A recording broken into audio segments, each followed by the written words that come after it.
Hey y'all, hey, welcome back to another Truth Carpet episode. It feels like it's been forever, but you are hearing Yaski's, also known as Unique Love, one half of LoveLoudd LLC, and I'm here with my best friend. Monie, period point blank, aka Simone Loud. And yes, it has been forever for those of you that have been wondering. Yes. Some time has indeed passed. Yes, some time has passed. What have you been up to, girl?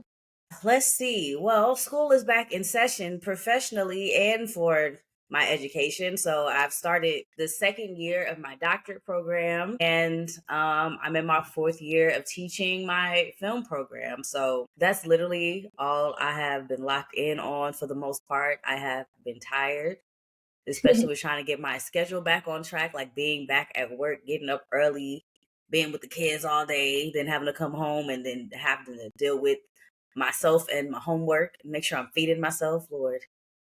Back, Responsibilities. right, back responsibilities, back into the rhythm of things.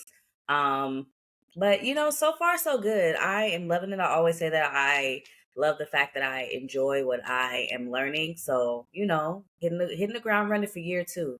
The first Yeah, year went by really fast. So the fact that I'm already in my second year, I'm like, damn, all right. Dr. Loud truly is loading. Here she come. Y'all better be ready. I had an interesting question asked of me, since we're starting the beginning of the school year, and it's, what am I looking forward to over the next year? And I was like, wow, I haven't actually thought about this. I appreciated the question, but for me, I was like, with all the things that I have like going on for myself, considering every single piece professionally, personally, what I'm trying to do, I would say that I am looking forward to how I'm just going to grow as a person, like mentally, spiritually, physically, like just all the things that I have planned professionally. I'm looking forward to seeing who I am going to become over the next year, because we all grow, we all learn. We're not the same person we were last week, let alone last year. So I think that's what I'm looking forward to most, especially with taking on a new role at work. Um, and just expanding who I am as a teacher. I've been playing around with like new lesson plans, because since this is my fourth year, one of the main things that I wanted to do was like, all right, we've done this before. How can I enhance it? How can I make it different? How can I still make it fun and educational at the same time? So I'm having fun doing that. And yeah, I really haven't been doing too much of anything since the last episode. I have been working out though. I should mention that. I have been working out. I have been, in my health bag. I've been meal prepping, just trying to be better overall. I have a new sense of energy. mhm. I haven't had any coffee, no Celsius, no Blue, no type of energy drink this morning. Like I just Okay. woke up and I got that energy. I've been feeling like that as of late. Like I haven't needed like something to like boost my mood in the morning. So that feels good too. I'm like, we up, and it feels Literally. really good. Yes, literally up, y'all. Um, yeah, my skin is glowing. I'm just doing the damn thing. I wish sometimes I wish I had more to say, but I haven't had time for nothing else. That's okay. That's okay. I saw this quote. I can't remember what it is, but it resonated with me because I remember late teens, early 20s, people just wanted their schedules to be full, and what was it? Team No Sleep. I think that's what it was. And Mm, I saw a post that says nobody should be a part of Team No Sleep. Get some rest. So sometimes having a calendar that's not full or doesn't have anything on it at all is good. Like, live in that. It's okay to not have a full agenda of things to babble off to people that you've been up to. So that's a good thing. I mean, technically it is full. I mean, but the thing you're like that you're not like spewing off all these things. And I was gonna say too, the things that you mentioned, school, those are heavy hitters. So even though it's not like I went hiking, then I went to the mall, then I went to walk my dog, and you said two things that's taking up your time anyway. It is. Like when I say it's taking up my time, it's literally taking up my time. I've been trying to tell people, if you try to invite me out midweek, I may. It's a strong may, because it's a stronger possibility that I'm going to be tired and I'm probably not going to come. Check me on a Friday or Saturday and lock me in early, because I'll be booked and busy on the weekend, especially on a Saturday. I plan ahead. just to make sure that I'm still pouring into myself and giving myself things to look forward to. So I'm just like, I be locked in. I be locked in. I've already said turned down some invitations and said some no's to some things because gotta lock in. That's how my life always is because I don't have the luxury of being off for summers or winter breaks and things like that. So my weekend is all that I ever get unless I take off vacation time. And I was struggling at first saying no to invitations, but now I'm like we talked about last, I think it was last episode or maybe the one before that, when I said it takes a lot of travel time and different things to go to even one engagement. Like I do know some people who will go to 3-4 events in the same day, Mm-hmm. but a lot of things were in the same, at least the same state, and they were able to drive 20 minutes from these engagements to be able to hit all of them. But if you have something in New York or Connecticut or Jersey and you're trying to hit all these, just give me one thing to do, please. I'm already tired from my work week. And that's how I feel right now. I'm very tired. I didn't go to bed until like 2 something, but Lord have mercy. Look who's still clocked in, y'all. She here. I got up early, got up at 9 to make sure I got showered and ready. My hair was a mess. I've been wearing a scarf all week.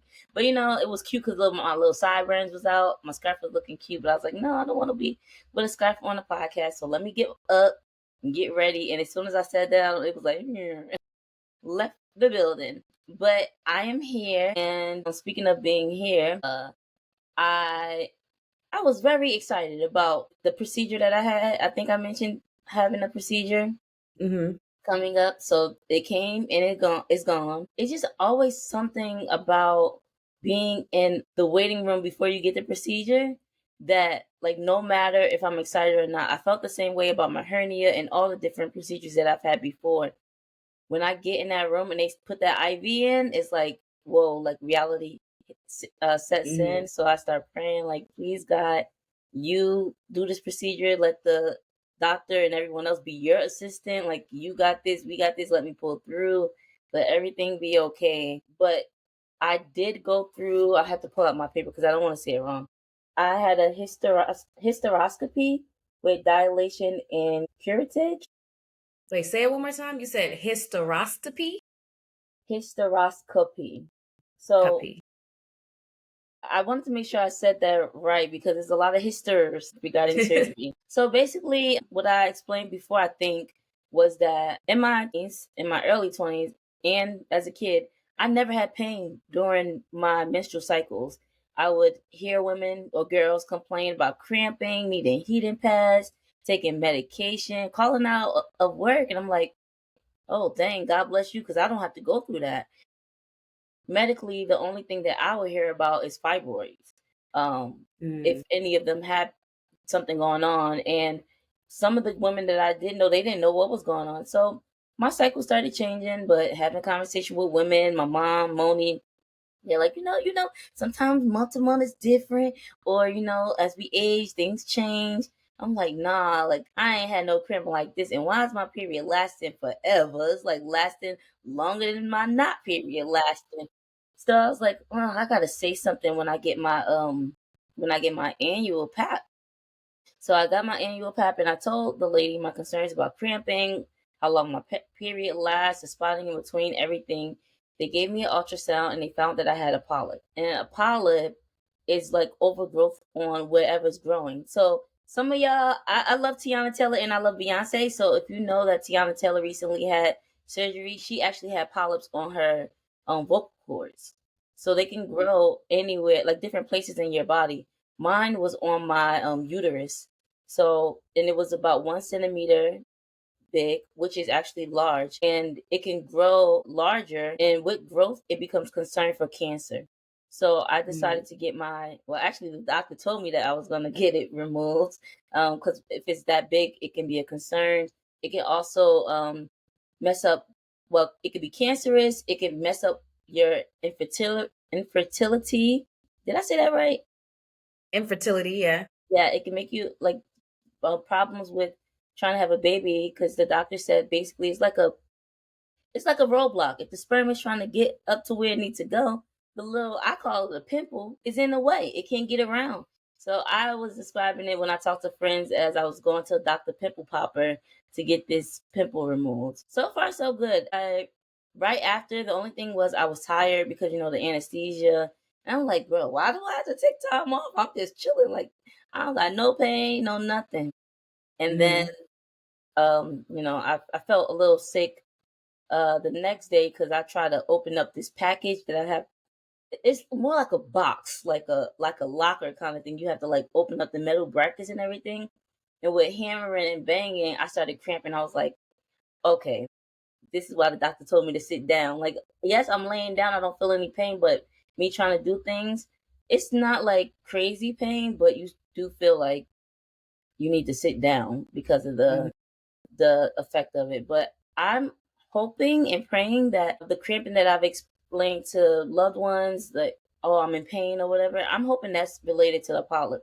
Even though the doctor said, oh, it doesn't sound like it, I haven't had that cramping since I had the procedure done. So I'm hoping it's all related and I don't have to go through any more surgeries or procedures or anything else. I pray that the next time I see a doctor and have blood work done and tests done and all that stuff is when I'm pregnant and having a baby, because it's just really, really draining going to the doctor after doctor, having them tell you we don't see anything or nothing's wrong, and making me feel like a hypochondriac. It's just annoying, and it's financially exhausting, it's energy exhausting, it's PTO time exhausting. It's just a lot. And I was actually thinking about my grandma recently because I remember, well, she's passed away, and I remember my mom and her sister would try to get my grandma to go to the doctor, and she wouldn't go. And now I understand, like, if you just get tired of being sick and tired of just going through stuff, and sometimes it's just like when God says, then God says, but I'm not ready for God to say yet. But I was just thinking about that, like how people can become depressed or Mm-hmm. feel upset and hurt because of the things that they go through. But I thank God that I had the money and the resources to be able to pay for this procedure. I thank God that I'm here to talk about it and that I'm doing well so far, so no complaints. Yeah. And I haven't been working out because remember I said I just tried to open the package, so I can't go to the gym yet. So maybe in a week from now, or by the time y'all heard this podcast, I probably went to the gym 2 times at least. Well, shout out to you for asking questions. Thank God you ask questions. Some people feel things, but they don't say anything. Like they Hmm. know that something is off, but it's like, but maybe it's normal. Even if you think it's normal, I feel like people should still ask questions just to make sure that everything is okay. Like if you don't feel like something's off with your body, regardless if you feel like you might be, they might think I'm a hypochondriac. So what? Because clearly something actually was wrong with you, and had you not said anything, you'll be still dealing with an issue, and it could have prolonged and gotten worse and Yeah, actually turned into something more serious. So that's for everybody. You feel like something is off with your body, go see a doctor. Like I feel like oftentimes a lot of people are weary of going to the doctor because their questions aren't answered, like how you said. Um, Especially for certain people that have gone to the doctor multiple times, hearing the same answer, but then finally going to that one doctor and finding out that it actually was something wrong because somebody took the time to actually do other things to find out what is causing the pain, the bleeding, the suffering, like whatever it may be. So please, please, please, please go talk to your doctors, go see a doctor. yeah. Thank you, girl. Yeah, so I've just been focused on my health. Guys, if you've been watching something on TV, please share, because now I'm watching reruns of Martin and all the different old 90s shows. I don't really have anything to watch. Housewives is not on right now. So if you have any suggestions of things that I can watch in between work and outside of reading my book, please share. And that's all. That's all, folks. And with that being said, we are now going to head on over into the rundown for this episode, season 6, episode 12. So, first up, coming up in the icebreaker, we are going to pull affirmation cards and say how they relate to our lives. We haven't done it in a minute, but it's always one that turns out to be a really good one. How it resonates, how it relates. Then heading over into Suite 223, I'm going to give you a throwback piece. Yes, me. You haven't heard me in a while with some poetry, so make sure you tune in for that. Then heading on over into the cab for our hot topic segment. Today we are discussing self-compassion versus self-criticism. Are we treating ourselves with kindness, or do we have negative thought patterns that are avoiding us from being our best selves? What could be the root cause? How can we do better? What are some tools that we can use to make sure that we are being kind to us? All right. Then heading on over into the dorm story segment, Yaya and I actually took personality tests to see where we land in our world of self-compassion for ourselves. And then make sure you stay tuned in all the way until the end for the announcement segment. Thank you so much. Thanks for being here. That's all I have for you. All right. Let's go on and head on into the icebreaker. Okay, y'all, we are now in our icebreaker segment where we're gonna pull affirmation cards. Okay, so this is the deck that I have. It's 54 different cards of affirmation cards. Guys, girls, boys, and girls, you can get these affirmation cards for cheap. I got this deck from Five Below. That's a new deck. I haven't seen that deck. You ain't Well, show me it that looks nice deck. because I take care of my stuff. The box is a little messed up though, but I got this a couple of years ago. We've actually I used to keep it at work, so maybe you didn't see it before. Yep, but it's nice and taken care of. Okay, I'm gonna pull a card for myself first, and then I'm gonna pull a card for Monie. Okay, let's see. Today I have faith. Today I have faith and truly believe that anything is possible. Hmm. I Okay. think this is a good card because of the topic that's at hand, self-compassion and self-criticism. And when I pull this card, it makes me think of test taking. When we were setting up to podcast, I was looking for my laptop and I'm like, where is it? It's not usually where I keep it. It was actually on my desk where I have been studying for a test. Come on. And now and every time I see my little notebook or get a reminder of the test, I'm like, oh my God. I hate tests. I do not like tests. It's overwhelming. I'm an anxious person. I just freak out. I can have sweat pouring down my body while I'm taking a test. Whether I'm acing it or flunking it, I just get so, I don't know why, I just get so frazzled. And that's actually the thought that I was having before signing on to this platform so that we can record. And I was like, I try to stay away from studying because I'm like, I don't want to study because I don't want to do anything that's gonna make me feel like crap, which is preparing for the test that I don't want to take. But when I study, I feel so good. I guess I should take some time to study today because today is supposed to be Right. a I mean, you first of all, you got this big test to take. You can't avoid studying, so you got to put in the studying in there. At some point, you're gonna take the test without knowing what's possibly gonna be on the test. right. So I have to have faith that everything is going to be okay. Thank you, Yes, affirmation. absolutely. And you're gonna pass that test with flying colors first time round. Cause you studying Yes. hard and you do what you need to do to get to where you need to be. Period. Let's get Yeah. it. Let's get this money. When is the test? Is it soon? Is it later? A couple That's months? something I would never tell. I actually don't know when the test date is. They're gonna email me, but when it comes, I'm not gonna tell anybody. That's just gonna put more anxiety in me. Even the thought, like even if you won't say anything, me knowing that somebody knows that I'm taking a test is pressure. We already know that you're taking it. You don't know when. You don't know when. And it's actually funny because I've always felt that way, and everyone I'm talking to, Ronald, Barbara, Lamade, people that even didn't take, like Ronald didn't take the same test I'm taking, but everyone that's in the same realm of having to take the test, even teachers that I know had taken the test, they like, I don't never tell nobody when I'm gonna take my test. But they'll tell you like I failed 5 times or I whatever the case may be. Or I studied and crashed in 1 month and I passed. Like everybody has their own story, but the same thing that's similar is nobody tells when that day when that test date is. No, But I yeah, understand because there's some things you just like they say, do it in silence, and once it's done, and then I'll share that I have completed that task. But do you mind sharing what the test is for? I don't want to share. I don't want to share. Okay. But thanks for All right, asking. pull a card for me. Okay, give me a number. Give me a number. Tell Give me a you a number. number Yeah, yeah. between what? Whatever number's on your heart, baby. 100. No, girl, it's only 54 cards. That's why I said between what? You talking about just give me a number. All right, 1 in 20. All right, 1 in 20, 13. Today I am kind. This is for Monie, y'all.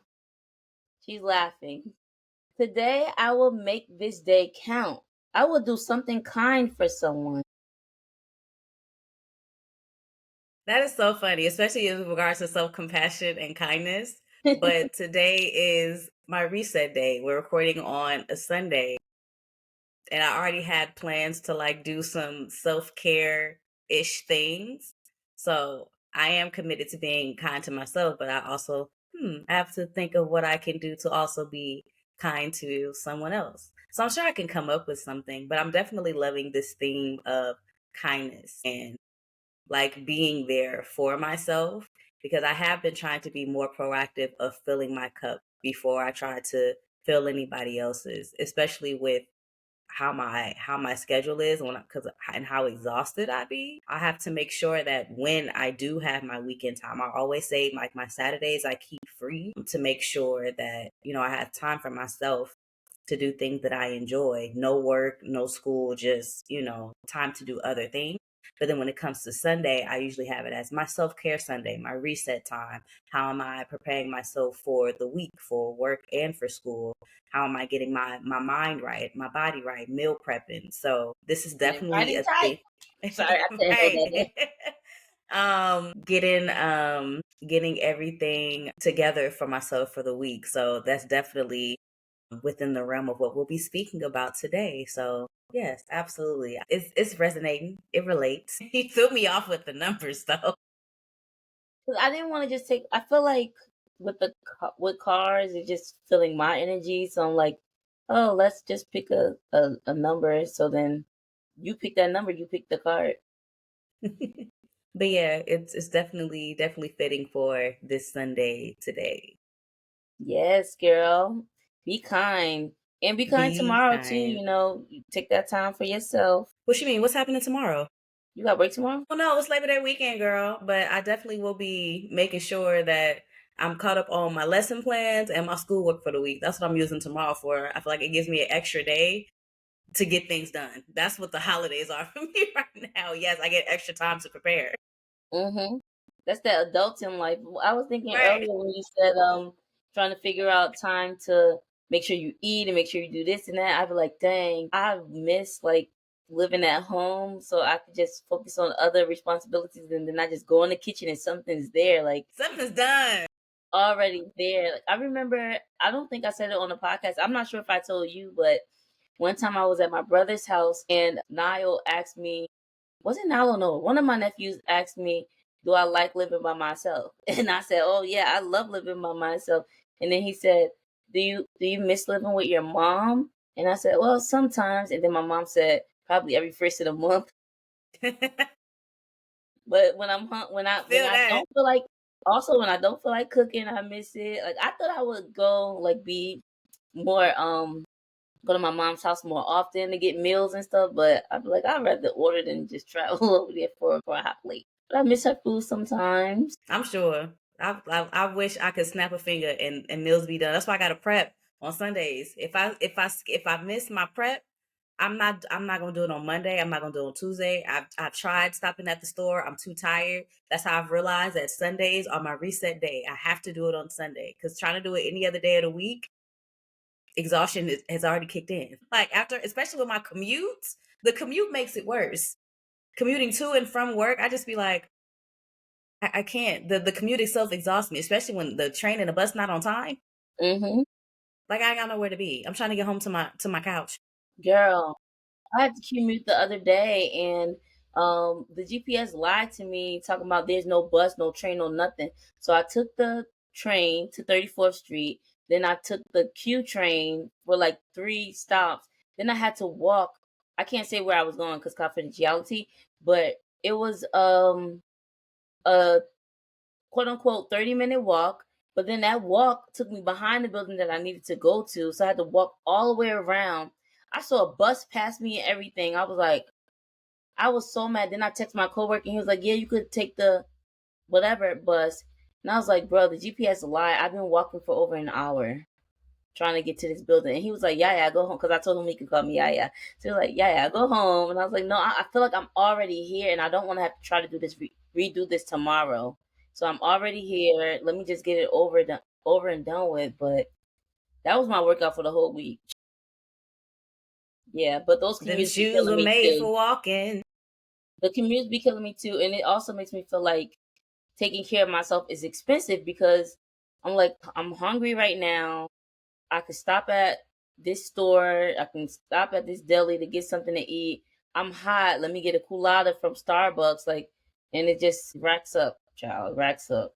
So Run it it's up, good run to it up, have. run it up. Yeah, it's good to have food in the fridge or that's already prepped. So it keeps my mind like off of spending money. I'm like, okay, if I just get done with this, by the time I get home, the food is already there. Opposed to I get done with this, I gotta throw out this, I gotta cook this. It's just Yeah, it's a lot. it's a lot. Even meal prep in itself is a lot, but at least when you know it's going to be there when you get home. That's the good Hmm. part. I just gotta pop this in real quick, pop that in the oven, pop that in the microwave, done. Now I'm satisfied. Yes, The little things the to little make life things. easier. And now, y'all, thanks for listening to my tangent. We can move on to our next podcast segment, which is Sweet 223. Hey y'all, welcome to the Poetic Suite 223. It is I, Monie, coming to give you some poetry. All right. Dang, I was trying to keep a straight face and you laughed. Anywho, the piece that I'm going to share with y'all today is a poem called Survival. It's from a collection of poems that I wrote when I was in high school, and I just combined them together and called it a Teenage Heart. A lot of the poems didn't have titles when I originally wrote them. It was just like poem 1, poem 2, poem 3, blah, blah, blah, blah. But I feel like this short piece is very fitting for our conversation today.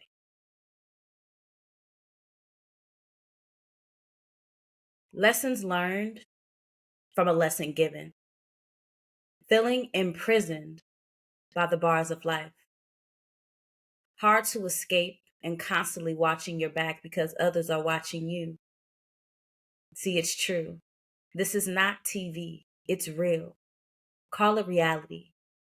No way to change the channel when you get tired of another. You gotta face it with open eyes. Truth and lies surround you. No place to hide. Feels like paparazzi. Your business no longer yours. Exploring for solutions to maintain identity, self-sanity, and self-worth. Thinking, what's the point of living if you're just going to get hurt? And trying to survive gets hard. While pain pierces your soul, all is eliminated. Nobody cares, no one to hold. While your tears transform into waterfalls nonstop, causing one to drown. The storm is never over. The drought is yet to come. But to survive through it all is a lesson learned from a lesson given, being imprisoned by the bars of life. That yes, is the piece. that was really good and also fitting for this topic. It's relatable, especially for somebody who, like me, gets waves of anxiety. And with the topic that we're going to talk about today, just the things that we talk, how we talk to ourselves, Mm-hmm. it does sometimes feel like a prison, like you're trying to break out of those thoughts that's uncomfortable to be in. I don't know what it's like to be in prison, but I feel like Right. it may be a uncomfortable place and somewhere that I will want to escape. But I guess I do know what it's like to be in prison mentally, Mm-hmm. in my own, locking my own self up and trying to break out of that. So that's what I thought about when you were sharing your poem. Yeah, I always love when I read a poem that's a throwback because this is like a wave throwback. This is teenage me, probably 17 or 18 years old, maybe even 16. But just knowing that then I was able to write something that resonates with me at 30-year-old something me, you know what I'm saying? But just still being able to connect with something that I wrote then. Now, granted, what I'm going through now, I'm not going through the same things, but it still relates to being able to, what am I balancing my reality versus what I want my life to be versus what it is. Like what I have control over and what I don't have control over. Like how they say, if I knew then, if I knew, oh gosh, Yeah. if If I only knew then what I know now.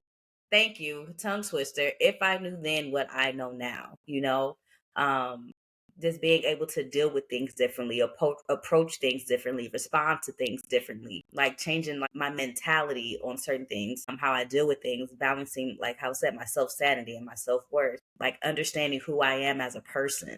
Mm-hmm. Like it hits in a different way. Because as a teenager, a lot of times it feels like the world is impeding on me. No one understands me. Yeah. Something's wrong and nobody's asking me. But now as an adult, I can just see it as like, how can I be a better person? How can I take accountability for the things that I am doing in order to help myself move forward? Because most of the time, it's not because of something that somebody else is doing. I have to take account for the things that I am doing as well. That's putting me in the place that I am in. Mm-hmm. Because at the end of the day, we have control over what we put up here, what we decide to store in our mental tabs. What are we going to close out? What are we keeping open? What are we allowing to continue to play and take up space in our mental? So yeah, I had all of these thoughts while I was rereading the piece and just thinking like, comparing teenage me to adult me, but it resonating, but meaning something just a little different. But yeah, I love the fact that I can still connect those two parts of me. Because teenage me wouldn't think that I'd be, have a podcast and reading my poetry. I was just jotting down in a composition notebook. Mm-hmm. But thanks for sharing that poem. I feel like it's fitting. I didn't want to share too much feedback because I'm like, I don't want to go into the topic, but Right. I feel like it is hitting. So without further ado, we can move on to our next podcast episode, which is the cat. Not podcast episode, podcast segment, Thank girl. you, girl. Podcast All right. segment.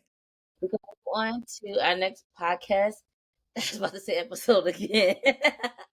Podcast segment, which is the CAF, also known as Hot Topics segment. Period. That's good. We are now in our CAF segment where Monie and I are going to be talking about self-compassion and self-criticism. Mm-hmm. Those are two different things, y'all, but they both start with a C. So we will be talking They about do what? They the start with an compassion and S. criticism. Child. Like self starts with an S. Self.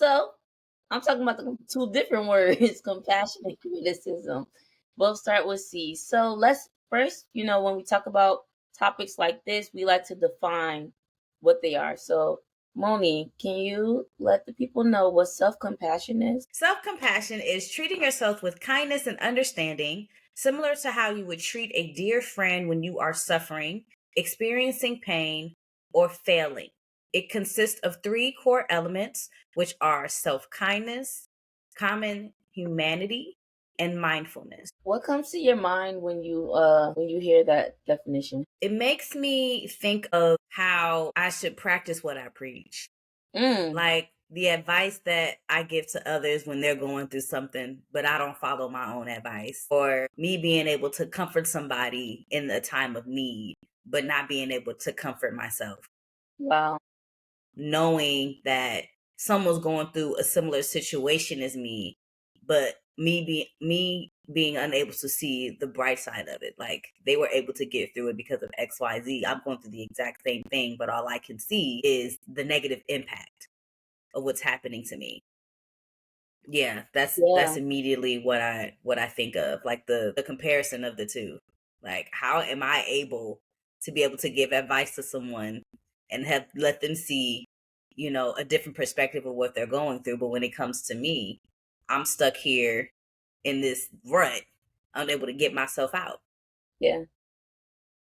Dang. Yeah. That's good. I'm thinking about how when I'm going through something, feel like I feel compelled to reach out to somebody for a hug, opposed to hugging myself. And just like you said, the same words, the same advice, the same suggestions that I would give to someone else, the same kindness, the same care, the same humanness that I would give to somebody else, I struggle with giving it to myself. Maybe sometimes those words feel warmer than them, or maybe it's the battle that I'm having that's the criticism is louder than the compassion. Mm. So can you tell us what self criticism is? Absolutely. So, self criticism is a negative thought pattern involving harsh evaluation, focusing on flaws, mistakes, and perceived inadequacies, and can lead to psychological distress like anxiety and depression and hinder personal growth. While sometimes intended to promote improvement, it often becomes damaging when excessive, characterized by perfectionism and an inability to accept errors. Mm, When I hear that, honestly, right now on my mind, I'm thinking about Dance Moms. Mm-hmm. If you never saw Dance Moms before, it's a show that is about this a dance team of little girls, and there's this coach, and she came off strong. She would use criticism and basically punishment in order to get the girls to be where they needed to be dance wise for competitions and things like that. The same tone and energy will be given to their moms, which probably in turn put more pressure onto the little girls to be perfect, to put on this fabulous show, right? Mm. She would never hit them or anything like that, but it's the way that she delivered things with their tone. So now I'm thinking, like, where are those girls today? Do they hear that voice? I think her name was Abby. Like, do they hear Abby's voice in their head when they fall, when they're trying to do a turn or a jump, or they don't hit it on the nail like they know that they can or they should, or they don't give themselves any compassion or any leeway when they mess up in life. And sometimes, yes, this category is dance, but that also trails into work at job. If you're Mm-hmm. working at Starbucks and you didn't make the best coffee that day, or you messed up somebody's order, or like whatever the case may be, you not getting it right, and then you cuss at yourself internally, or maybe like outernally. Is that the word? Externally. Outernally. You making up words today, girl. Yeah, like you speak down on yourself because you didn't get it right. So maybe all of us didn't have dance moms or Abby in our life, but that can go to teachers, that can go be parents, coaches, friends, like not fitting in because, for example, my uniform skirt will be the same way it came from the store. That's how I had to wear it, and I didn't feel like I fit in because my skirt wasn't short. That was a tongue twister. My skirt wasn't short like the other girls. Was it a shirt or a skirt? It was a skirt, a uniform skirt. I didn't get it hemmed to be short and cute like the other girls. Mine was long. I looked like a Catholic girl, and everybody else looked like cute schoolgirls going to school. But just like criticizing little things, whether it was fashion or whether it was body size or image, or whether it was like cheerleading, I had the best voice, I had the best clap, I had things like that, but I couldn't jump, I couldn't flip. I wanted to play, was it?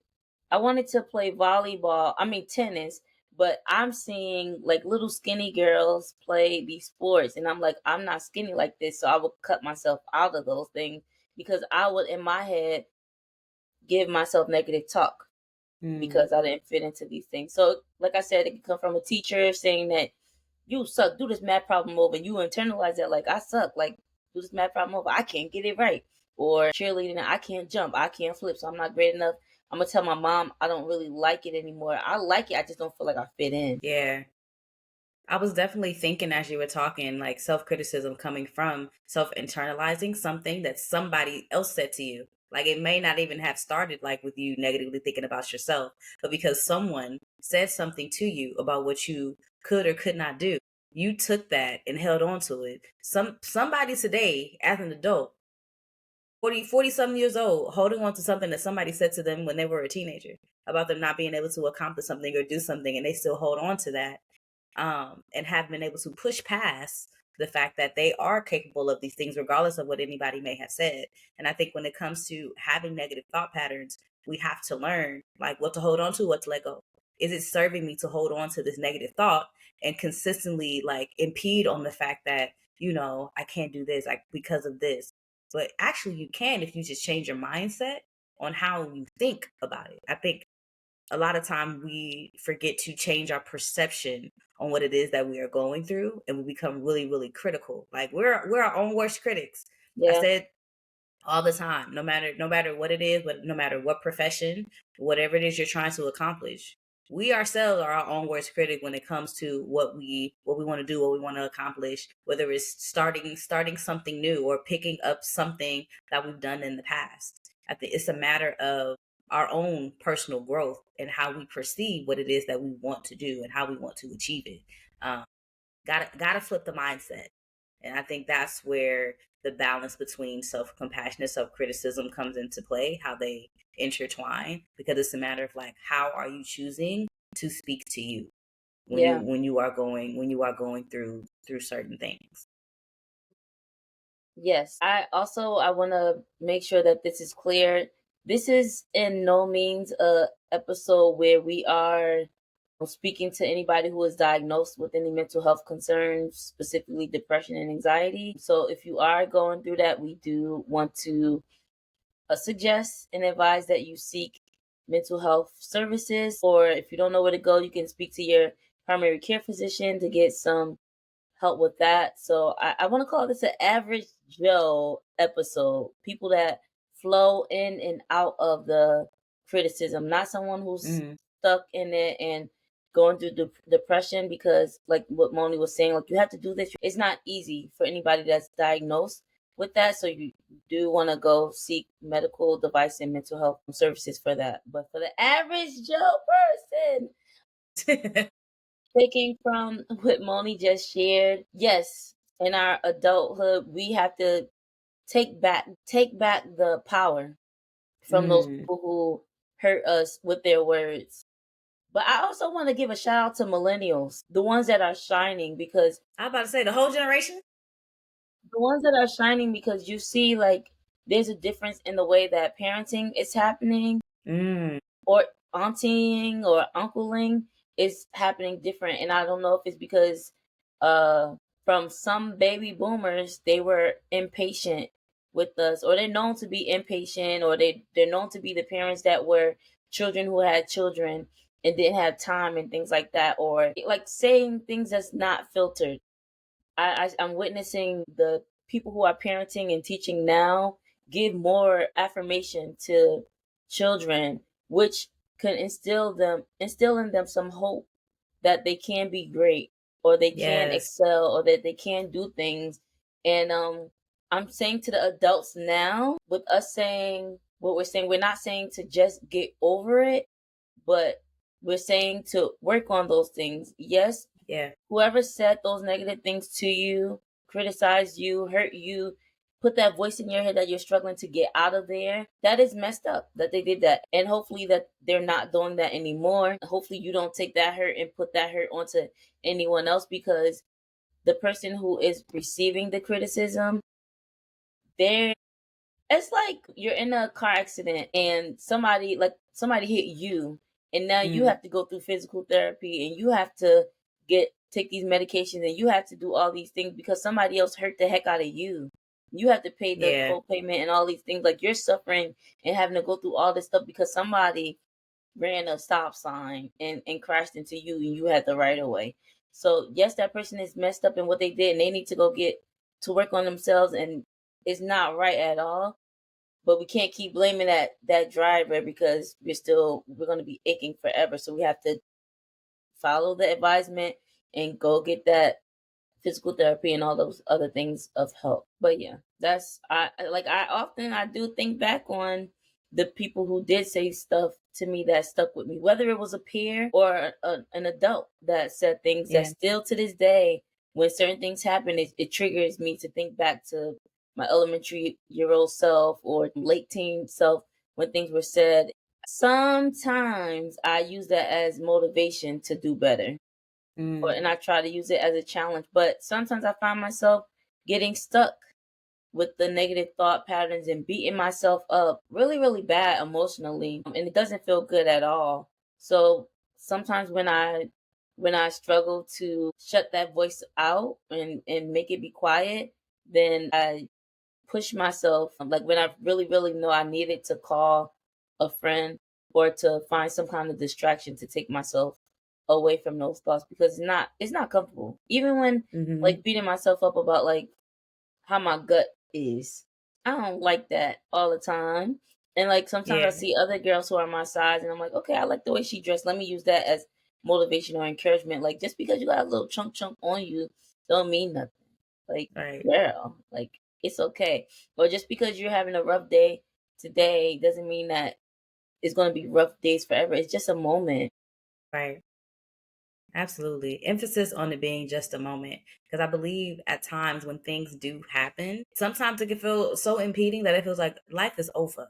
Like everything is dark. It's not gonna improve. Like my rainy days will never have any sun. But I think we have to remember it is just a moment. It's a period in time. It's not going to last forever. Because now I'm thinking in regards to how I've had times where being self-critical has impacted me negatively, and I sat in it for entirely too long only to realize, girl, there is nothing wrong with you.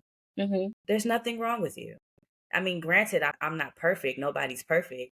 I'm not seeking for perfection, but there's nothing wrong with me. And if I feel as if there's something that I want to improve, I can improve it. Yeah. But that doesn't mean that there's literally anything wrong with me. Like I've literally had thoughts and talks with myself like, girl, what's wrong with you? Why can't you do this? Or why can't you do that? Or opposed to flipping it and telling myself, like, girl, we can do this. We got this. Yeah. And I think it has to do with a multitude of things, but I think majority of times for me, it's a combination of like things that are going on like personally and professionally, and I start to feel overwhelmed, and then anxiety starts to kick in. I get these worrying thoughts. I'm like, girl, if you wasn't meant to be in this position, it wouldn't have hired you. What is wrong with you? Mhm. If you had done something wrong, someone would have told you. If you needed to fix this thing, you worried about something that hasn't even happened, Yeah. probably won't even happen. So I believe for myself that I've gotten better at turning my negatives into a positive and being able to just to see the light at the end of the tunnel. Because I'm not gonna say it's not gonna be days where I'm not gonna have some negative thoughts, but I have to make sure that I'm still making sure that I'm headed to a place that I want to be to keep myself mentally clear. Because I definitely had some dark days, and I said I'd never want to go back to that place. I remember how it felt. I remember every moment it felt to sit in that, to have the brightest days, brightest summer day outside, but internally for Yep. myself, I'm feeling like it's raining, it's storming, it's The old man everything is is just snoring. in. There's a like literally feeling like an animated version of myself. Like there's a cloud, a rain cloud, constantly following me around above my head while I'm watching other people around me just so excited, having fun, enjoying their lives, and I feel like my life is on pause. But I put my life on pause because of the way that I was thinking. I could still keep my same schedule and my same pattern and do the same things, but also I have to recognize that in me improving like who I want to be and how I want to be as a person, I have to be able to recognize like when I'm starting to have those moments. It took Mhm. me a while to be able to recognize like the reason why I'm having these thoughts is because I'm going through these things and I haven't had a time to even sit in it. Like there's nothing wrong to sit in what the problem is. Can't avoid it. Yeah. Might as well sit in it, deal with it. Like how am I going to get through this thing and then move on from it? So I also realized like that's a way that a lot of negative thought patterns come into place too, not dealing with the things that went wrong. Because nothing's ever gonna always go right. Yeah.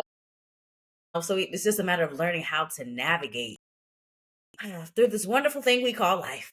Girl, even the happiest monster in the world, this red, cute monster named Elmo, has sad days. Even Elmo gets frustrated with Rocco because he's just a rock. Okay? Like we all no matter who we are in life, no matter how rich, how poor, how you look, we all go through things. And Mm-hmm. um I I'm a believer that self-criticism can be used as self analysis and be flipped to be positive. So when looking up things for this topic, I remember, I can't give credit, maybe it was AI, but it did say self criticism is like a 90% thing and 10% can be for good. So if I say, dang, I'm such a bum. I'm not, I don't have these degrees or these licenses or these certificates like my friends do, or all I do is sit and watch TV all day. Okay, yeah, yeah. Well, if you feel that way about yourself and you don't like it, what you gonna do? You gotta shake up, girl. You gotta do something about it.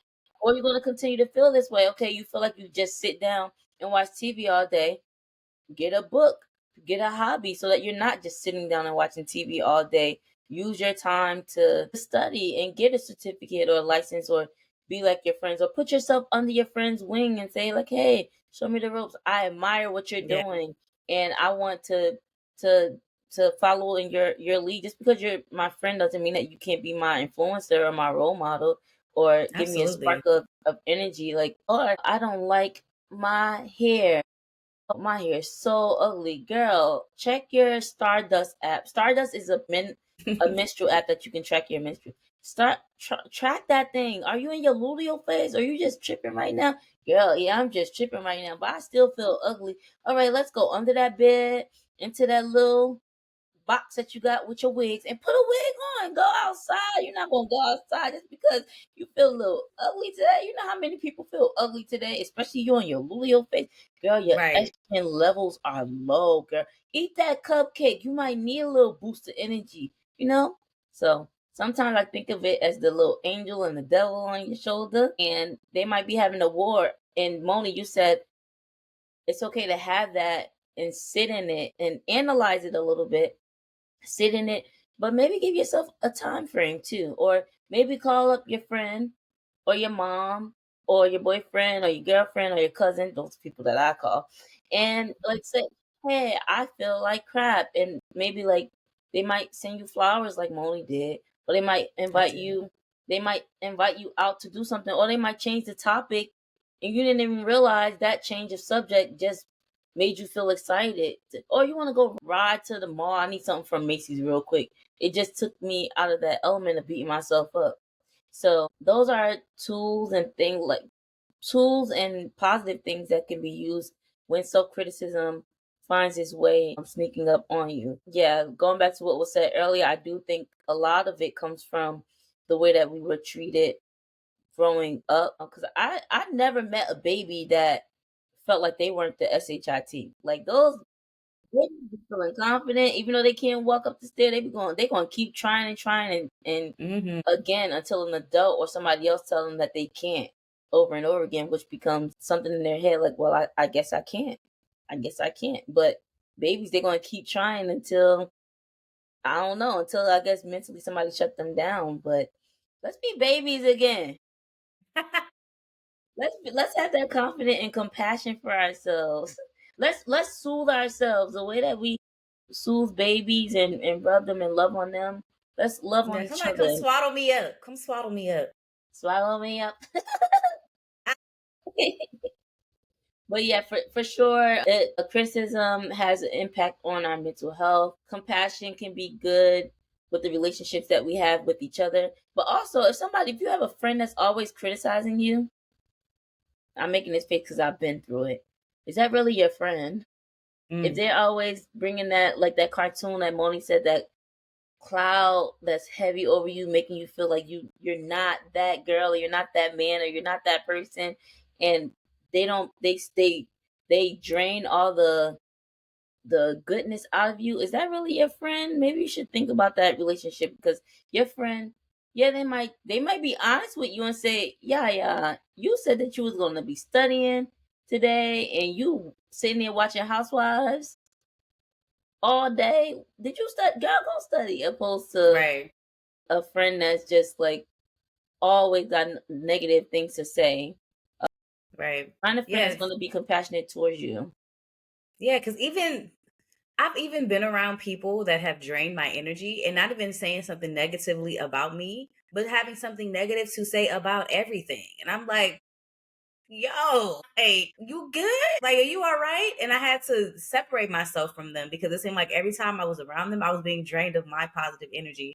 And it was just kind of like, I can't be around someone who always has something negative to say about every single thing. Are you not, you can't find one thing to be happy about? Oh, Yeah. and the one thing to not complain about, that it becomes too much. I've even got to a point where I tried to like bring it up to them, like see if it was something that they've ever noticed, if anybody ever brought it up before.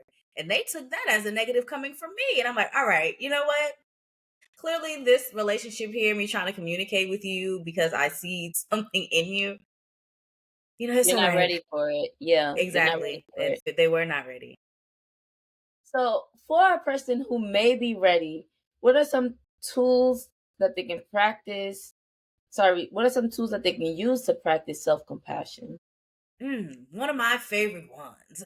Words of affirmation, honey. I'm telling you, I'll be up in the mirror.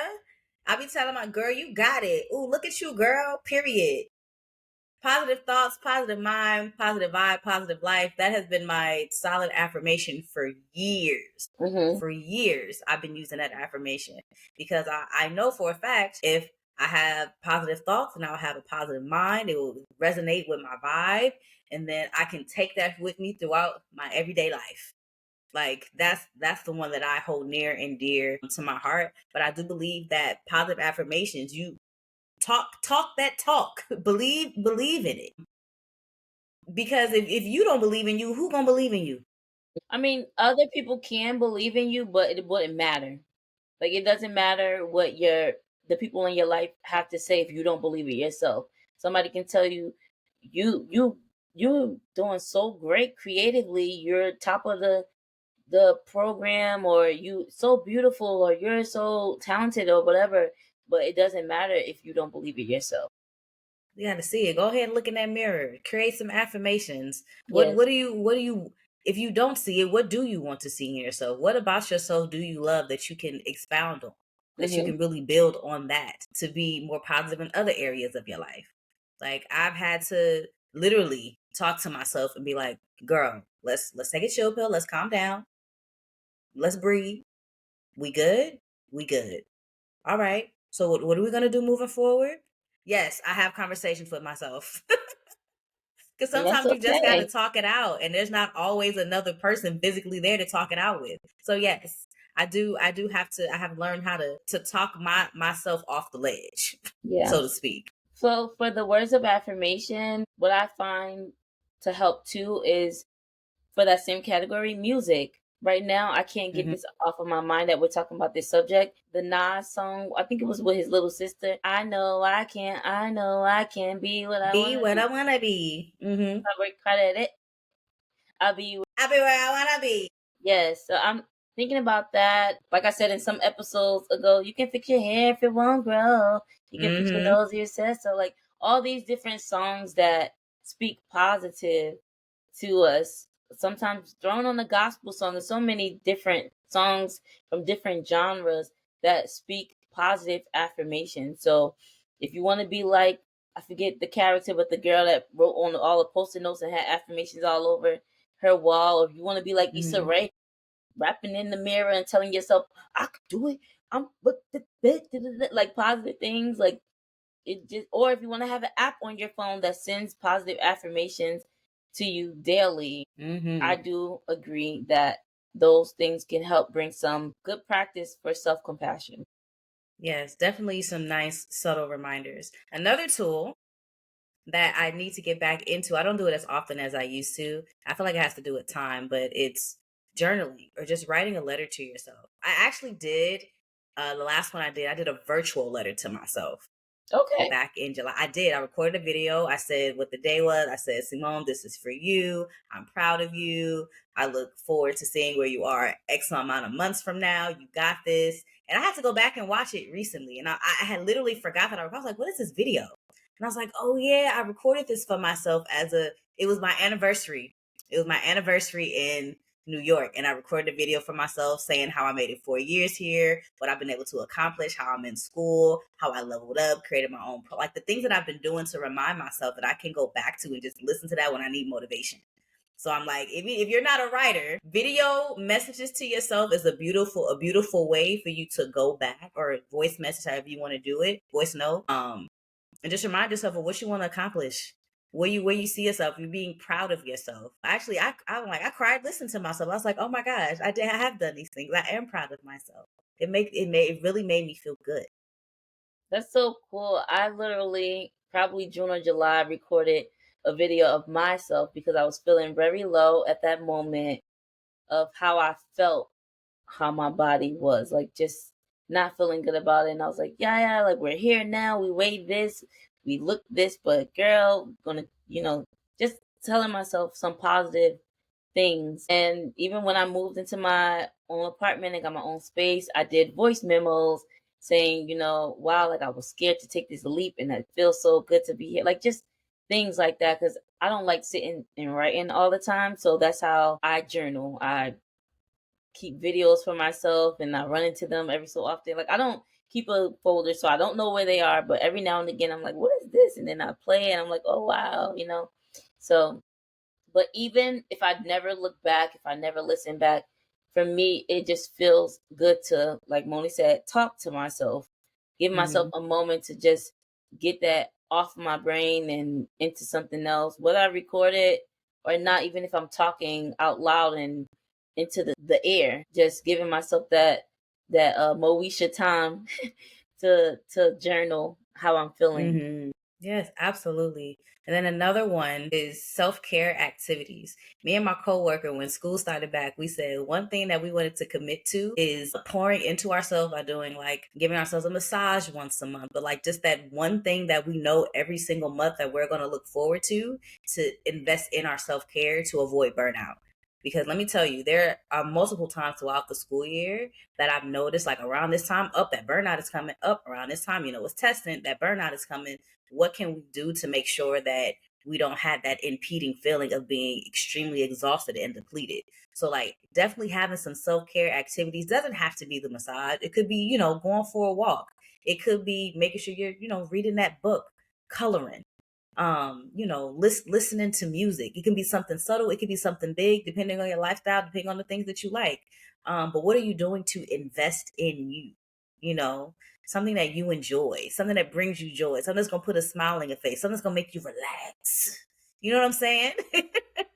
What can you do for you? What do you usually do for a self-care activity?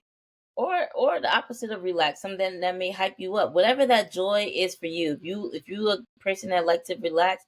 If you like the person your self-care is turn up, do whatever that is. But also, some things that hold us hostage from doing that is the finances of it all, because Mm-hmm. my self-care is making sure that my health is taken care of. So making sure that I go to the doctor, I follow up, I do things like that. That's been my self care.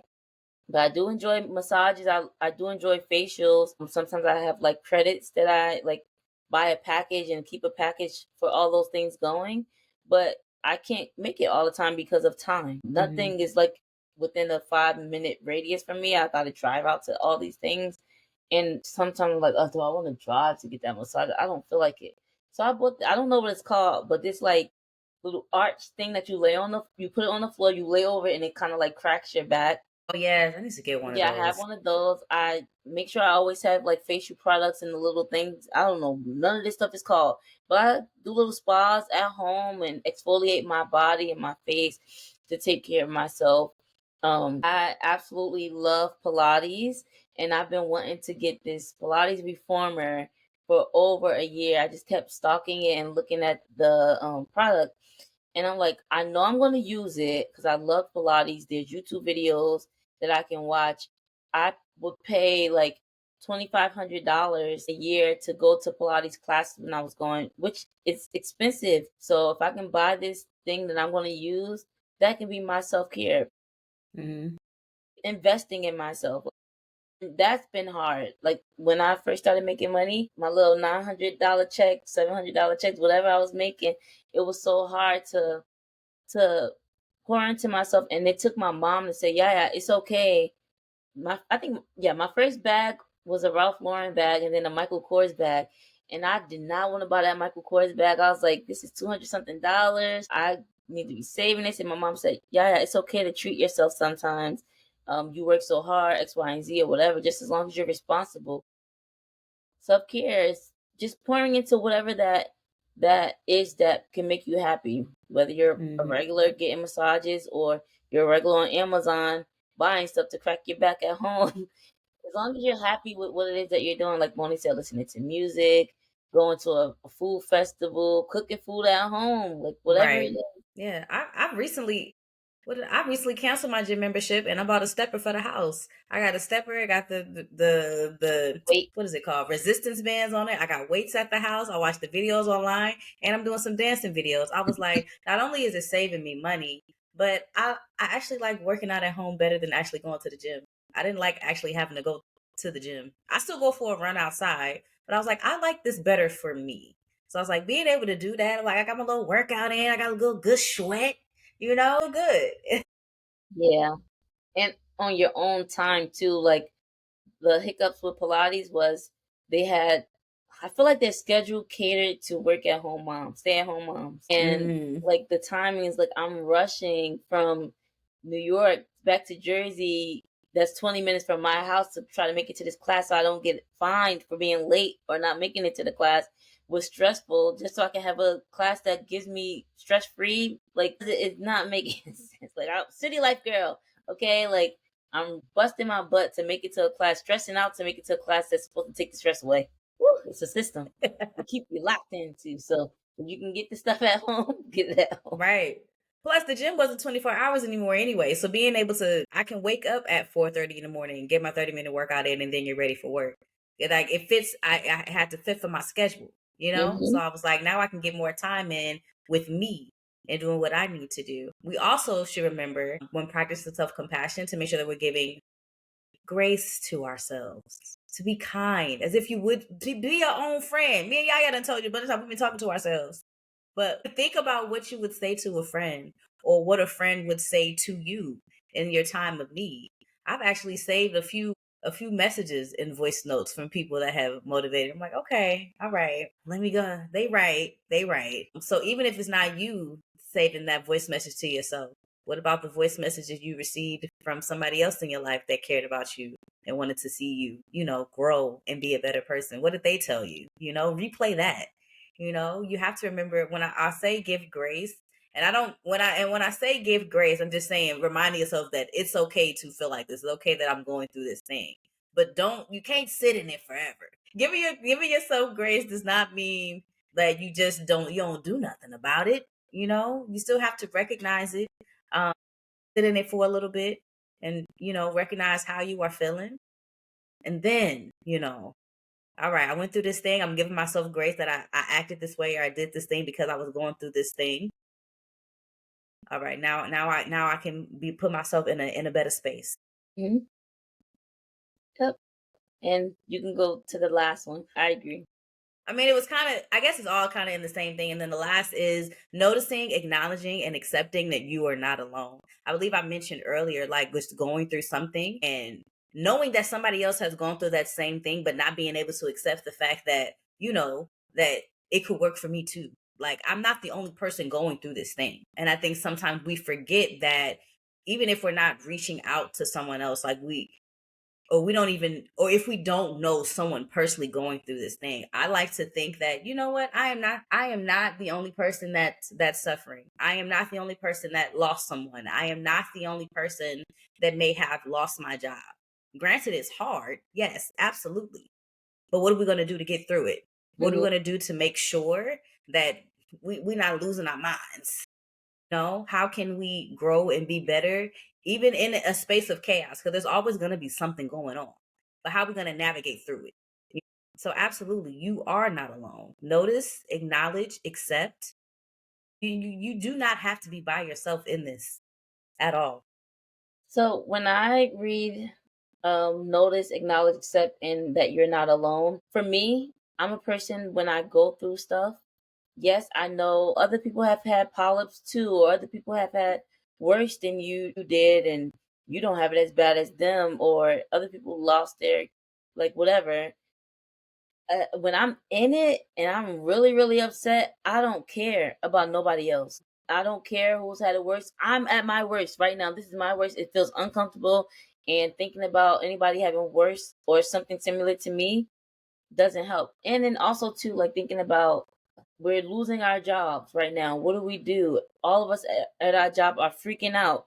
Did you get an interview? Did you get an interview? It kind of feels like a, like, even when I did get my interview, I felt bad, kind of like saying, "Yeah, I got an interview and I've been accepted or whatever." And like everyone's just like in a rut and feeling comfortable with complaining. I don't want to feel comfortable sitting here complaining. Like, let's stop complaining. Like, we complain all these other days. Like, can we just stop now? Like, can we move on? So sometimes that's like, it feels like a, like people are comfortable complaining in that little barrel, and I'm trying to get out. So what I think when I say, yeah, this stuff is happening, acknowledge it. All right, I know it's like whatever. I accept this is happening. I don't feel good about it. Let me call Monie, or let me call this person, or let me text whatever. Like, because I know that if I call Monie, she's gonna tell me about myself, or she's gonna make me feel happy, or whatever the case may be, and get me out of that. Like sometimes, let me do this to distract myself because I don't feel comfortable. I sat in it. I'm ready to get out. I need somebody to pull me out. And my friends are not going to leave. My friends are not going to be happy that I feel sad. They don't want me to Mhm. feel sad. And that's what I see as, I'm not alone. But going back to what you said, like grieving a family member, not being alone and losing my grandma Ida, talking about silly moments and things like that with my family and reminiscing on things. In those moments of loss or being similar, not like, aside from, okay, what I don't like is physical ailments or losing opportunities, and people like just keep bashing the company and things like that. I don't like Mhm. that part. But as far as like losing family members or connecting in a positive way of you're not alone, I, now I'm thinking about it, I'm like, okay, yeah, I do feel that. I do feel that. Mhm. But as far as like the other negative stuff, I'm not alone. As far, I have support, I'm blessed, and Mhm. I am I can't think of the word, but not everybody has a friend that they can call, or a support system that they can lean on, or anything that they can distract themselves and say, okay, well, I can be grateful for this. Or even you may have the richest of the richest, and like they have a lot of things to be grateful for, but what do I care? I don't care about no millions of dollars. Right now, I got to get my leg amputated. Half a Mhm. million dollars. Yes, I could pay for the procedure, but I don't care about that. Like, so sometimes when you're in it, it's hard, but Yeah. I'm blessed to be able to acknowledge and say, yeah, this is messed up. I know how to proceed to fix it because I went through this before. I've Mhm. had moments where I felt like crap. I've had moments where I spiraled. I didn't hurt myself or anything like that, thank God. But I felt like I'm having an episode, and I know what to do when I'm going through an episode to pull myself out. I know who to call and lean on. Yeah, absolutely. It makes you think about community because even I've had moments like while being in school, like, why did I decide to do this? But then being able to speak to other people in my program and they're going through the exact same thing. We all have different professions, we all at different age levels, different points in our lives, and we are all struggling trying to get through the same program. So Hmm. just also just having other people that you can talk to in regards to a community that you can reach out to with that understanding, like, okay, I got this. I got questions. Somebody can answer my questions. There's somebody that can relate to me in this. Let's talk about it. Let's get through it together. So it's having a sense of community. The people that you could lean on and reach out to is very helpful in the you're not alone aspect as well. Yeah, for sure. And to bring this segment to a close, the last question is, think of the last time you were harsh on yourself. Did you lead with criticism or compassion, and why? Girl, yesterday. Yes, And it yesterday. was like I led with criticism, and I had to quickly change. I'm like, girl, y'all about to do an episode on compassionate criticism. You here being critical on yourself. What is wrong with you? No. So I just had a moment where I had changed my outfit about 50, 11 times. I couldn't figure out what I wanted to wear. And the outfit that I had in my mind, once it was on my body, I was like, this ain't working for me. And then I told him, like, girl, you kind of letting yourself go, you a little fat. And I was like, wait a minute. Sorry. You laugh. Glad we can laugh about this. But I had to switch it up. You ain't FAT, you PHAT, okay? Oh my God. Fabulous, hot, and I'm fabulous, hot, and tempting, okay? Period. So, like, I quickly changed it because I'm like, no, I know I'm already doing the things in order for me to, get my body back where I need it to be. I'm just having a moment right now where I don't like the outfits that I'm putting on. Mind you, these are clothes that I have worn before, and they have looked good. It's just that today they don't look good, right? I'm So in my probably. I was literally having a moment. I started with criticism, but I had to switch it. I ended up wearing one of the same outfits anyway, and I got compliments on it. Girl, you was the one that was tripping. There was nothing wrong with your outfit. It was the way that you were looking at it, your perspective. Go look in a different mirror. But yes, Well, I literally still have moments to this day where I lead with criticism and I quickly have to bring it back. Like, girl, hold on, pause, wait a minute. That's not what we're doing here. That's not how we want to treat ourselves. Let's redirect this. my last time was this past Tuesday. So I had my procedure done on Monday. And remember, I was feeling good. I didn't understand why I was off work or whatever. And then Tuesday came. I was feeling okay, a little cramping and stuff like that, whatever. But then all of a sudden, I just felt like crap. I texted you and Lamade that I felt like an Oompa Loompa. I weighed myself. I'm gaining weight. I'm like, what the heck? Like I'm 6, 7 pounds over what I typically weigh. I was feeling fat. My clothes, I wasn't really wearing clothes because I was wearing loungewear because I was in a house. I just didn't feel happy that day. I felt like it's bright out, like you said earlier, it's bright outside, but I feel like it's darkness around me. I just didn't feel happy. I'm like questioning my job, questioning my dating relationship, questioning like different finances and things like that. And I'm like, yo, like, ain't nothing wrong with my bank account. My boyfriend ain't do nothing to me. I haven't Nothing. been eating like crazy. Like, what's Right. going on? And then I looked at my discharge paper and it says that you could be constipated because of the different medications that they put you on. And then I look, well, I'm supposed to be on my menstrual cycle right now. And I check, oh, I'm in my luteal phase. I'm like, all right.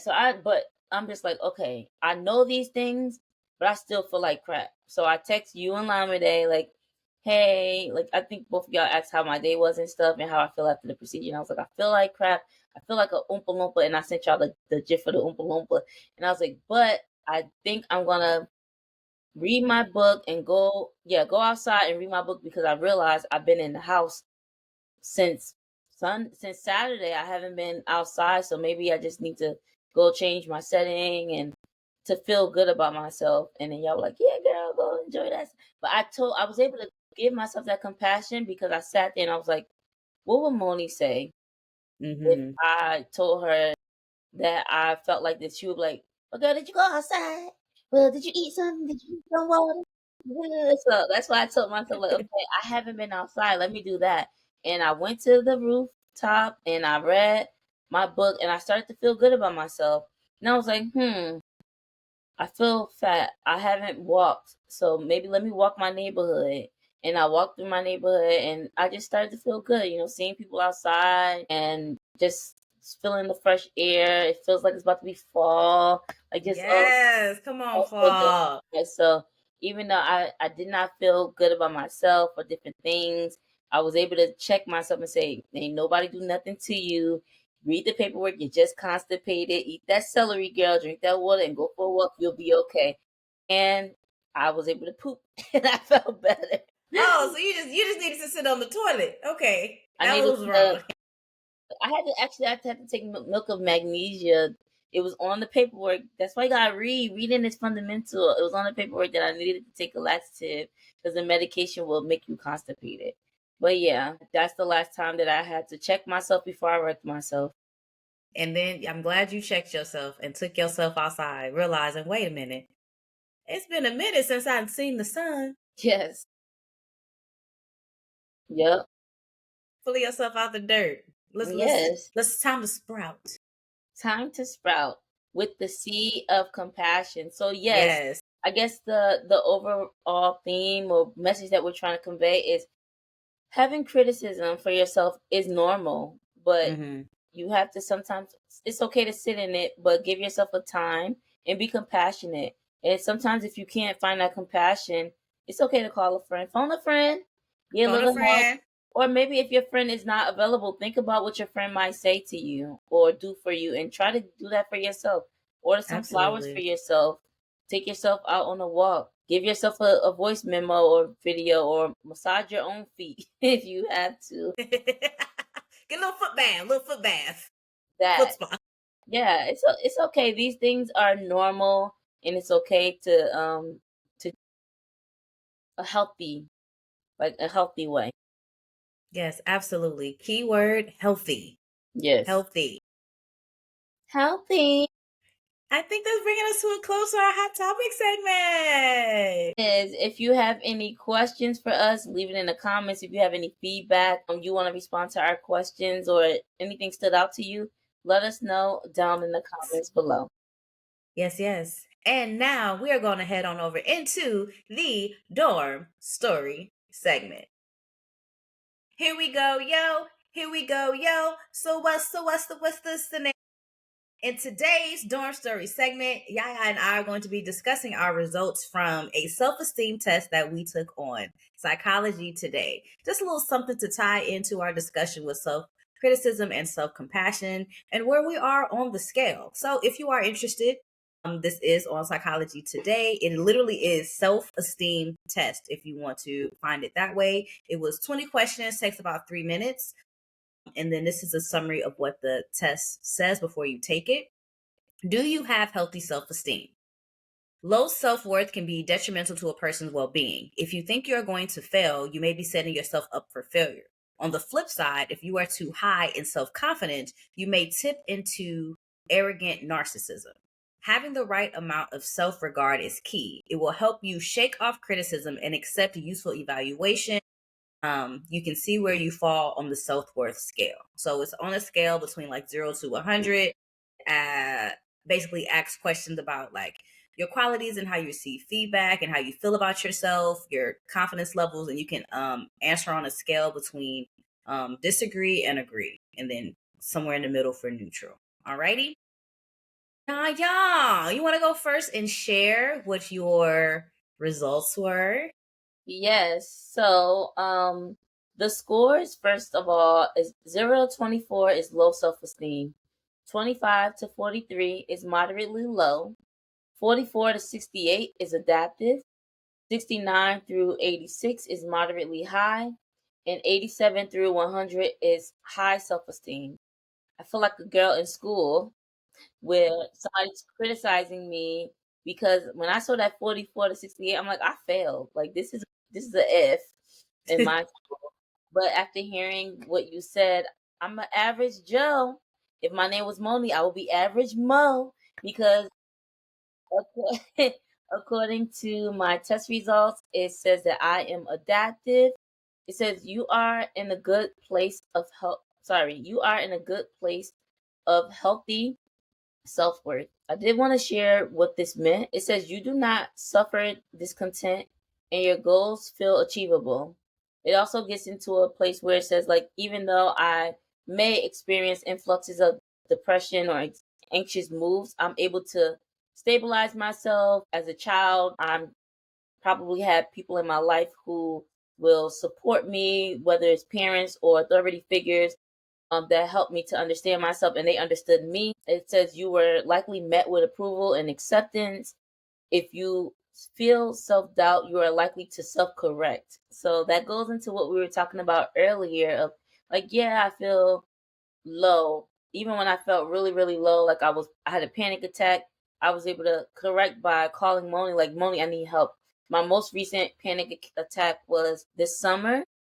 I was mad at Monie. I don't know if she knew that. I was mad at Monie. So I called my mom and I called my, but was also thinking when Monie said, well, did you talk to your mom? And I was like, even though if I keep calling Monie, I'm still like, need to talk to my mom. So I called my mom and that helped me. So I'm able to self-correct things. And it says this healthy state sets the stage for a positive adult life. So yeah, sometimes I look at my life and I'm like, this person called me fat, or this person said I wasn't worthy, or this person did it. But then I had people on the other side that said, "Girl, you ain't fat. Girl, you smart. Kiss your brain. You so great. I love this." So there was a balance, and I'm able to regulate. So that's my results from my test. All right, so the results from wait, you said you were mad at me? Yeah, I was mad at you. No, I did not know that. This was months Okay. ago. Like if I talk about you off air, you'll know what I'm talking about. You knew I told you I was mad at you. I need my memory refreshed. No, don't. Reboot. All right. So for my self-esteem test score, I landed in the moderately high category. It says that you have self-worth and goals feel achievable. Feelings of diminishment are not prevalent, and you are not prone to depressive or anxious moods because of low self-worth. You have reasonably high self-confidence as well as low self-doubt. You are able to bolster yourself and feel confident, and you are likely following your true self. You are not bothered by the need to make other people happy. I feel like this assessment is true because when I do have my depressive or anxious moods, it usually has to do with me feeling overwhelmed about things that are going on in my life. Not necessarily something because I'm feeling down about myself. And I do feel like I've gotten to a place in my life where I do feel more confident in the things that I am doing and where I am headed.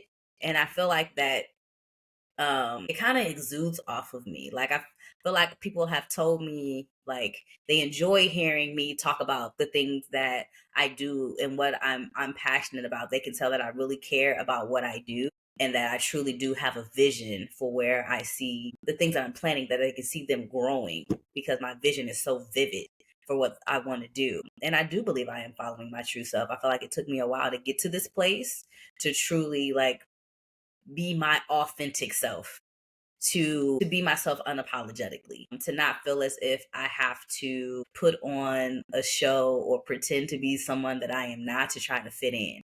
I can authentically be myself and do what I need to do to get to where I need to be. So it's saying that not being bothered to make other people happy, I don't need to. I'm focused on making myself happy. And I feel like through making myself happy, I'm pouring into my cup, which allows me to be able to pour in to others when I am able. So yes, I do agree with this. At this point in my life, mind you, I had to take this test about 4 times, and I kept one it didn't go through, one refreshed, and I saw my results twice when it finally rebooted, and I got the same results. So I'm like, at least I know for a fact that me seeing my results more than once and it's still aligned in the same space. Hmm. It's true. I can truly resonate with what it's saying. So for those of you that if you do decide to take this test, aside from it letting you know like the definition of where you stand, it gives you what you need to know, changes that you can make, You and get then on like my the nerves, next bro. and the next steps that you what. I was gonna say that too. Like, oh, guys, when you take the test, they give you some advice and. Anyway, like for example, the next steps for me would be to speak to my primary care physician or contact a therapist to determine if I could benefit from therapy. I know for a fact that I could benefit from therapy. I need to find me a new therapist. It has helped me over the years talking to a therapist through different things that I've been going through in my life without having to, talk to my mom or talk to Yaya, talk to my sisters. Just having that non-judgmental support that I could reach out to has definitely helped. So I think next step for me would to be officially find me a new therapist. I thought I had one. It didn't really, I wasn't feeling the vibe. It wasn't a good fit for me. So now I have to, go through the process of trying to find another one. But yeah, that's an example. Yeah, I like that too. On mine it says what to know. So like basically like some of the points are normalizing the experiences that you have. I'm not going to read it because it's basically going back to our hot topic segment, things that you can do to kick it up a notch and the next steps that you can do. The same, I think they put the same next steps for everybody because also on Psychology Today, you can use this platform, this website to find your therapist. So they I'm sure on yours you see like people's pictures and stuff. That's people that may be in your area that offers therapy services. So that's what this platform is. It's basically like the LinkedIn to find a therapist Yeah. that use different filters of what kind of therapist you want, what kind of services you would like them to have, and all those different things too. Yep, And absolutely. You also, can filter for your needs. I never noticed this. It also tells you if there's a wait list or not. I never saw this. So this person, she has a wait list for new clients. So yeah, you can know if you're going to be seen ASAP or you're going to be put on a wait list, or if they have online or in person, their location, all that stuff. Yes, you can tailor it to your needs online in whatever state, and then see if somebody's available. I like that. Yeah, this was good. This was good. I like this. This was a good episode. Yes, it So was. since we wrapping it up, Oh we're my gonna god. go ahead and head on into our last segment, the announcement segment.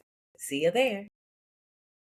It's time for announcements. It's time for announcements. It's time for announcements. It's time for announcements. And you have officially made it to the end of season 6, episode 12. Even Yeah. though the season is close to coming to a close. We got 4 episodes left. 4 episodes. But do not be alarmed If you if forget, you don't see one in 2 weeks, because I feel like at this point people have been wondering what's going on. Don't worry, y'all. We still here. We are still here. But life be lifing, schedules be clashing, and but we still make the time to make this happen. Period. Point blank. yes. So y'all will still get the last 4 for this season. But We got you. whenever there is a lapse or anything, we try our best to let you know on our social media page. So if you're not already, make sure that you're following us on our Instagram page. That is Love Loud LLC on Instagram. Love Loud with 2 D's. So LoveLoudd LLC. That's our Instagram hashtag. That's where we let you know like if any episode is going to be late.